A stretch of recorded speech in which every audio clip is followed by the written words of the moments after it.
Hey, what's up? We're gonna read chapter 1, 2, 258. It's not loading for some reason. Okay, 258. This one called Friends. How many of us have them? Ones you can depend on. Before we go any further, Friends. This is a reference to a song. Really cool opening page. We see our three heroes running out with Endeavor's sidekick lady. Unclear what exactly role she has in the Endeavor crime fighting offices, but someone of great command and much loudness. Turning back the clock 2 months. 1 week has passed since the hint about the hospital. That's confusing. That's wait. So hold on. There was the hint about the hospital, and then a 2-month time skip. No. There was a hint about a hospital, and then a 2 months and 1 week time skip, and now we're going back 2 months. Okay, whatever. Sure. Okay, sure. What should I say our mission statement is? Spinner and Compress have been meeting in meetings for days. Gurning and Davy can't be bothered. Toga's cute as ever. So you gotta help me up front. I kind of like this idea of Hawks, no matter what he's really doing, which is becoming increasingly confusing, he's kind of hanging out with all these other villains and getting into these bizarre bantery situations with them. Many in this regiment are harboring doubts. Maybe a figurehead was simply handed your position, but we ought to hear the mission statement from your own lips. Gotta take it down. So this is what they were working on they were like whiteboarding this during the time. I'm confused. Okay, we saw them trying to work out the mission statement, right? Together, Hawks and Twice. And then the call came in about like there's been trouble at the hospital. And they're like, I don't have time for this. Hawks was. So like what's going on? What is because this is happening a week after that, and Twice is just bringing it up. I'm confused. It doesn't really matter. Do a good impression of Sanctum, longest serving member of the Liberation Army. Paranormal Liberation Front is split into regiments. The league members, and former MLA commanders lead the regiments most suited to them. In a single month's time, Hawks memorized how all the members are organized. So he's definitely still on the hero's side, right? But then he was like, oh, the hospital. He seemed to like know what was going on about the hospital, but he didn't tell anyone. I don't know. Okay, so this is as if everything was nice and simple. We're just going to see now the breakdown of this villainous team, whom will surely be the major antagonists of not just an arc, but an entire saga. Like really, all of the villainous forces in the series that have been established so far are represented by this one army. So who knows? This could just be like it. This could be our endgame villainry. So I'm happy. I'm very excited that they're laying this out so clearly. But like, we've had so many cliffhangers, shock twists lately. It seems so bizarre to be given this information so straightforwardly at this time. Anyways. 3 most capable members of each regiment serve as advisors to the lieutenants. With sole exceptions, these advisors are in charge of bases throughout the country. Okay, so first we see Twice's team. That's the Vanguard Action Tactics Regiment. Alongside him is this mustachioed man in a military uniform. This might be Sanctum. He certainly looks like someone who's been taking this seriously for a long time. And the fact that he'd be asking Twice being his commander or whatever, makes sense. Then there's this extremely disturbing person who kind of looks like that guy that could like grow his teeth and stuff, Moonfish or whatever. But that guy shouldn't be in charge of everything. He's just insane. So I don't know what's going on there. And then this completely nondescript, innocent-looking woman. I don't know what's going on. Moving on. Then there's the Vanguard Action Guerrilla Warfare Regiment. headed up by Dabi and Iceman, who were at each other's throats not that long ago, fighting to the death during the big villain league Liberation Army war. Now they seem not at all cool with each other. They seem extremely pissed off at each other still. But they each have their own lieutenant as well. It looks like there's 6 lieutenants in this regard. And only Baldy at the top left looks even slightly normal. So again, I don't know what's going on, but sure. Then there's the Vanguard Action Intelligence Regiment, whom of course you want to have headed up by a teenage girl, who are known for their great wisdom. No, that's a mean thing to say. I know lots of I knew lots of teenage girls who were very smart. When I was a teenager, I don't, I switched from sounding insulting to sounding creepy in like half a second. It just seems weird. Why is Toga the intelligence leader when there's so many other people they have that are like actual like scholars and stuff?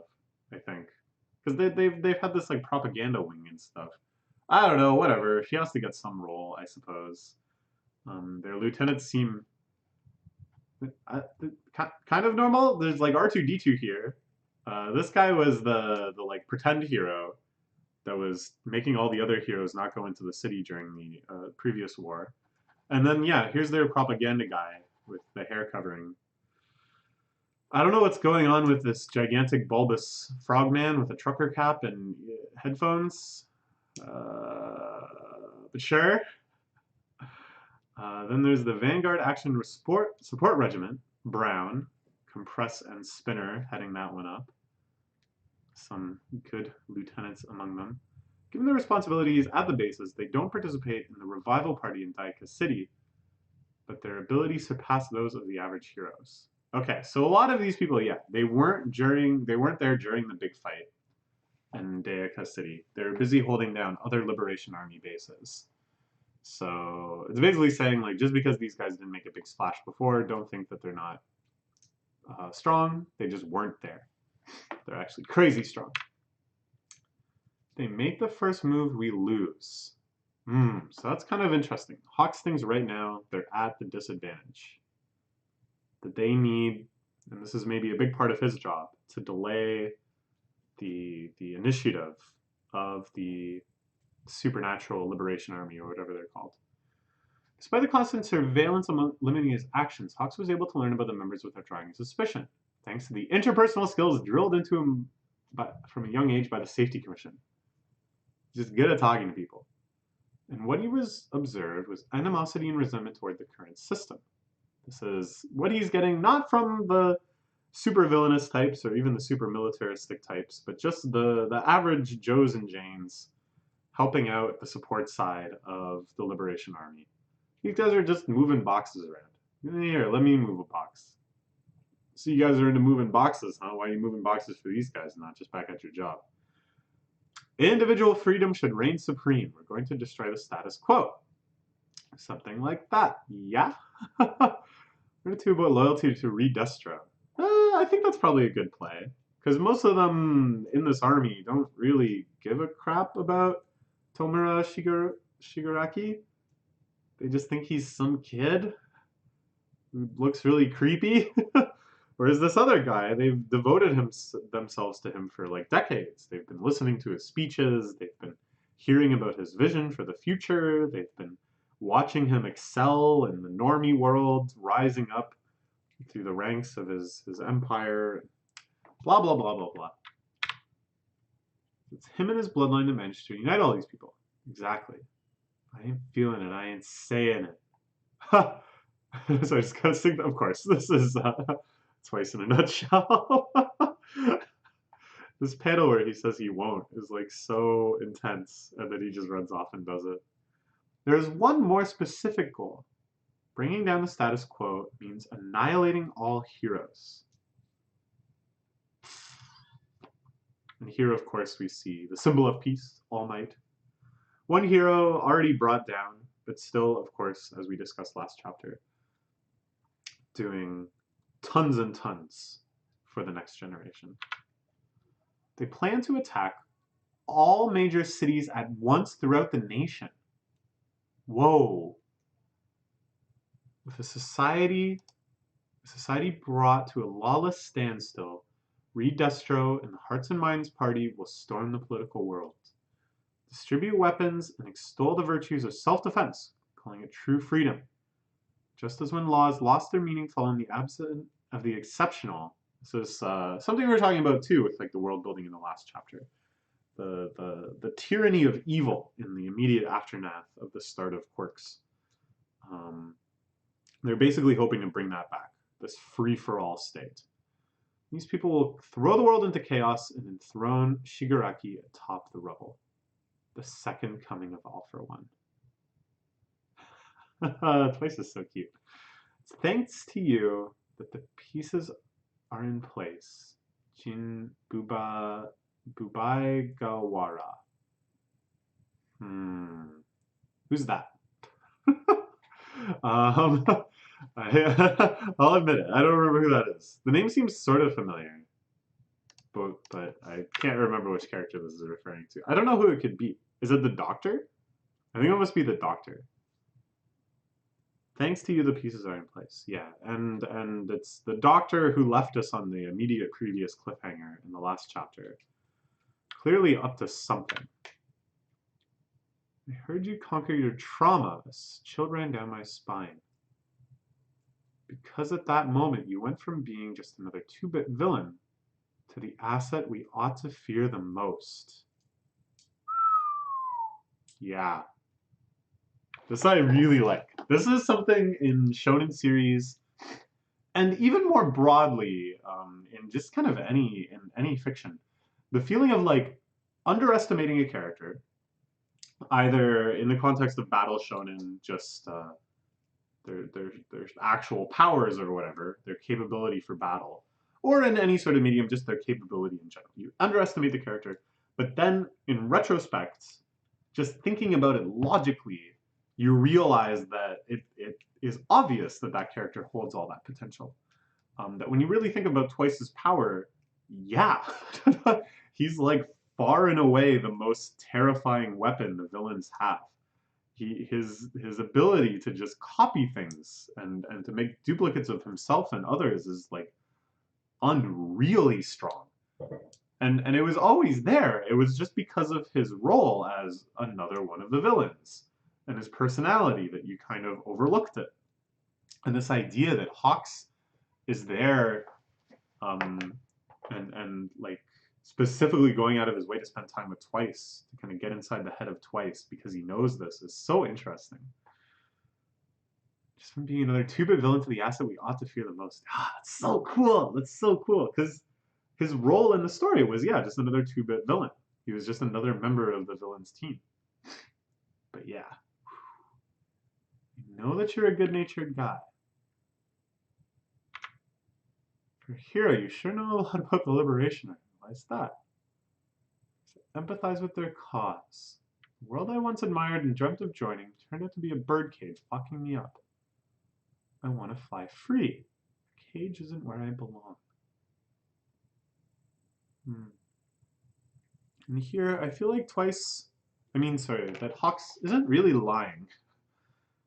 That he does find aspects of the world of heroes to be confining and boring and tedious, and his ultimate goal is to bring peace to the world so he can relax, so he can be free of that pressure, of that responsibility, of that danger. So I don't think this is quite a lie. I think he's really trying to bond with Twice, because he understands that Twice isn't so much evil as he is just very disturbed, a wild card. Trying to get that card into the hero's hands. They'd stop spying on you and let you meet Shigaraki. I wonder if I found to meet him yet. Powering up at some mountain near Kyoto. It's going to take 4 months. So that must be the hospital where we saw him getting tortured or whatever. Well, not necessarily a hospital, that facility. I assumed it was a hospital just because of the connection of other things going on in that chapter, but whatever, sure. So this is one of the main things that the heroes want to know. Where the heck is Shigaraki? How do we take down their figurehead before he becomes not just a figurehead, but the most destructive member of them all? Off the record, yeah. I know Mr. Black Longhair is listening in. Whatever, it's fine. Working yourself to the bone for us already.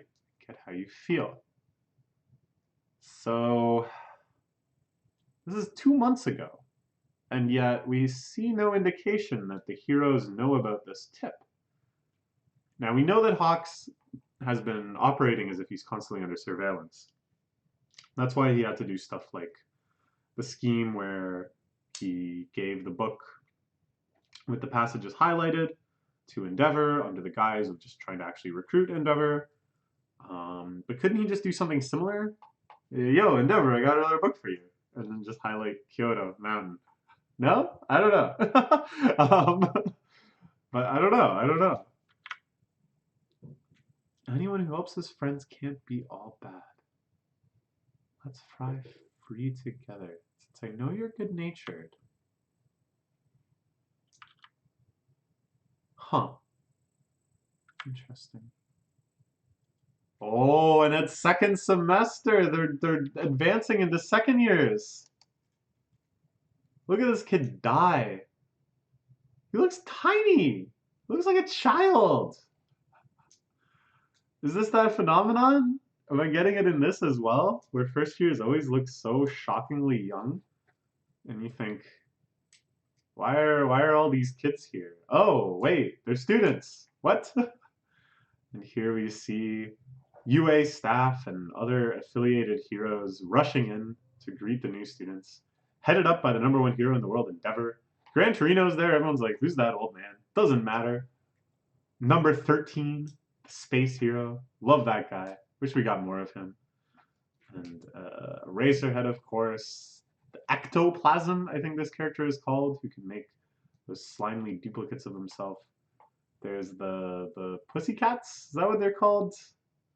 Missing, of course, poor Ragdoll, R.I.P. Ryukyu, the Dragon Lady, the Bunny hero who's in the top 10, Present Mike, the Laundry hero who's also in the top 10, and then a whole bunch that we don't know, or maybe we do know and I've forgotten, or maybe I can't recognize from here. Oh, the Bloodhound Watchdog guy, that teacher is there as well. This is pretty sweet. An awesome little mini spread. I can't believe how young this kid looks, though. And he's like holding a doll and holding his mom's hand. Here's my guess. He's like a prodigy. He's actually like 10 or something. And he's being advanced into first year. This is my guess. This is my guess. Because he looks so friggin' young. Okay. Meanwhile, we got everyone's work study happens to be sending them on a trip simultaneously. Heroes up in those foothills. We're going to back them up and help evacuate the city. Evacuate the city? Oh my gosh, that's like a huge, huge deal. Why is she standing there just grinning? Huh. Well, that's, oh, no. No, no, no, no. I get it now. I get it. It's so obvious. This is why all the heroes will vanish from the city. Because they're all right friggin' here together. So they're all together. The kids are away. The kids are out in the mountains evacuating a city for some reason. An unrelated incident, I suppose. The kids out here doing this, both class A and B. Like, not all of each of them, but a bunch from each of them. But their hero advisors, like Endeavor, is over here. Koda is here, but Washman is here, and Iruka and Co. are here, but Ryukyu is at school. Anyways, something bad's gonna happen. That's what I'm saying. Something bad's gonna happen. All the heroes that have gathered together for to welcome the new students are gonna disappear from the city somehow, as foreshadowed by the narration last chapter. And all the kids are gonna have to solve it. Hey, that's pretty straightforward. I'm down. I'm down. It's simple. I'm into it. And yet it seems like it could have huge ramifications to the most significant plot threads being pulled out right now. Okay, we'll keep plunging ahead. find out what happens in that next chapter. I'll see you then. Bye bye.